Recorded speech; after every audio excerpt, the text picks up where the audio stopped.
పసుపు బోర్డుపై అసత్య ప్రచారం వద్దని, రైతులను మభ్యపెట్టి మోసం చేయకండని, పసుపు రైతు కళ్ళలో ఆనందం ఉంటే మీ కళ్ళలో ఎందుకు నిప్పులు చెరుగుతున్నాయని నిజామాబాద్ 40 ఏళ్ల రాజకీయంలో మీరు ఏం చేశారని ప్రశ్నించారు. జగిత్యాల గంజాయికి గేట్ వేగా మారిందని, ఆడపిల్లలు ఇంటికి రాత్రి సమయంలో క్షేమంగా తిరిగి వచ్చే పరిస్థితి లేకుండా పోయిందని ఆందోళన వ్యక్తం చేశారు. PFIకి జగిత్యాల అడ్డాగా మారిందని, పెంచి పోషించింది మీరని, దేశంలో ఎక్కడ బ్లాస్టింగ్ జరిగినా దాని మూలాలు జగిత్యాలలో ఉంటున్నాయని అన్నారు. బీడీ కార్మికులకు మీరు 100 రోజుల హామీలో ఇస్తాన్న 4000 రూపాయల పెన్షన్ ఇచ్చిన తర్వాత ESI హాస్పిటల్స్ గురించి మాట్లాడండి శ్రావణి సూచించారు. బీఆర్ఎస్ హయాంలో మొసలి కన్నీరు కాచిన కాంగ్రెస్ ఇప్పుడు రైతులకు అన్యాయం చేస్తుందని విమర్శించారు. నిజామాబాద్ పార్లమెంట్ సభ్యుడిగా అరవింద్ 2019లో ఎంపీగా గెలుపొందిన తర్వాత 4.5 ఏళ్ల కాలంలో ఏకంగా 6 RVOలు, 1 RUB మొత్తంగా 7 మంజూరు చేయించారని అన్నారు. ఎమ్మెల్యే మేడ్పల్లి సత్యం కాస్త నోరు అదుపులో పెట్టుకోవాలి, మీరు చదువుకున్న మేధావులు, మీరు అదుపు తప్పితే మేం నోరు తెరవాల్సి ఉంటుందని ఆమె హెచ్చరించారు.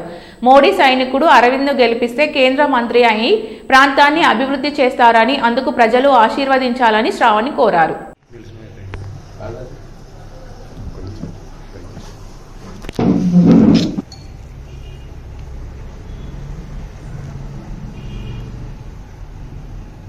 మీరు ఈ మధ్య పసుపు బోర్డు గురించి కొన్ని అసత్య ప్రచారాలు చేస్తూ ఉన్నారు, ఇష్టం ఉన్నట్టు మాట్లాడుతూ ఉన్నారు, నోరు పారేసుకుంటున్నారు. పసుపు బోర్డు వస్తుందా పోతుందా అన్నట్టుగా మాట్లాడుతున్నారు. మరి మీరు విద్యావంతులే కదా, ఇన్ని సంవత్సరాలు రాజకీయ జీవితంలో ఉన్నారు కదా, మీకు ఆ మాత్రం కూడా తెలియదా? గెజిట్ గురించి తెలియదా? ఇగో రాజపత్రం మేము చూపిస్తున్నాం. గౌరవనీయులు నిజామాబాద్ పార్లమెంట్ సభ్యులు అరవింద్ అన్న గారు ఇచ్చిన మాట ప్రకారం, బాండ్ రాసిచ్చిన ప్రకారం పసుపు బోర్డు తీసుకొని వచ్చిండ్రు. ఇక దానికి సంబంధించినటువంటి గెజెట్ రాజపత్రం మీకు డౌట్ ఉంటే పంపిస్తాను, చదువుకోండి. తెలిసి కూడా కావాలని ఎన్నికల కోసం రాజకీయాలు చేస్తూ రైతులను మభ్యపెట్టేలా చూడకండి. సత్యం గారు, గౌరవ శాసనసభ్యులు, మీరు మీలాంటి చదువుకున్న వాళ్ళకి ఉస్మానియాలో PhD చేసినామని చెప్పుకుంటారు, మీలాంటి వాళ్ళకి అది తగదు. నిన్న ఇష్టారీతిన మాట్లాడుతున్నారు, నోరు పారేసుకుంటున్నారు అరవింద్ అన్న మీద. మీరు నోరు పారేసుకుంటే మేము కూడా మీ మీద నోరు పారేసుకోవాల్సి వస్తుంది. ఏం మాట్లాడుతున్నారు? చదువుకున్నారు అని గౌరవం ఇచ్చినాం మేము. 2 సార్లు ఓడిపోయిన, ఒకసారి గెలిచిండ్రు. ఆ గౌరవం ఉంది మాకు మీ మీద. ఇష్టారీతిన మాట్లాడితే మేము కూడా నోరు పారేసుకోవాల్సి వస్తుంది. మేము కూడా అదే వర్డ్స్ అని మీ మీద యూజ్ చేయాల్సి వస్తుంది. జాగ్రత్తగా మాట్లాడండి.